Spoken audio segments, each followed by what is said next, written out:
Pay attention to those teachers unless you listen to your parents and grandparents and other adults and put in the hard work it takes to succeed.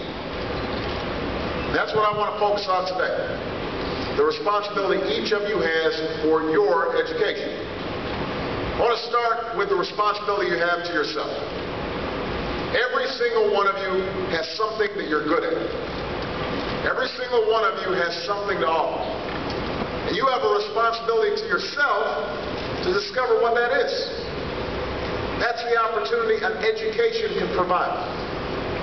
Maybe you could be a great writer. Maybe even good enough to write a book or articles in a newspaper, but you might not know it until you write that English paper, that English class paper that's assigned to you. Maybe you could be an innovator, an inventor, maybe even good enough to come up with the next iPhone or the new medicine or vaccine. But you might not know it until you do your project for your science class. Maybe you could be a mayor or a senator or a Supreme Court justice. But you might not know that until you join student government or the debate team. And no matter what you want to do with your life, I guarantee that you'll need an education to do it. You want to be a doctor or a teacher or a police officer?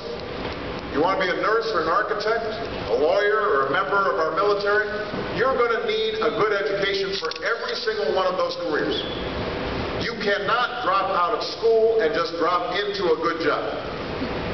You've got to train for it and work for it and learn for it. And this isn't just important for your own life and your own future. What you make of your education will decide nothing less than the future of this country. The future of America depends on you. What you're learning in school today will determine whether we as a nation can meet our greatest challenges in the future. You'll need the knowledge and problem-solving skills you learn in science and math to cure diseases like cancer and AIDS, and to develop new energy technologies and protect our environment. You'll need the insights and critical thinking skills you gain in history and social studies to fight poverty and homelessness, crime and discrimination, and make our nation more fair and more free. You'll need the creativity and ingenuity you develop in all your classes to build new companies, build great new jobs, and boost our economy.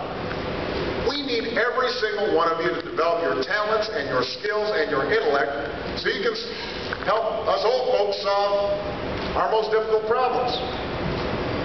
If you don't do that, if you quit on school, you're not just quitting on yourself, you're quitting on your country. I know it's not always easy to do well in school. I know a lot of you have challenges in your lives right now that can make it hard to focus on your schoolwork. I get it. I know what it's like.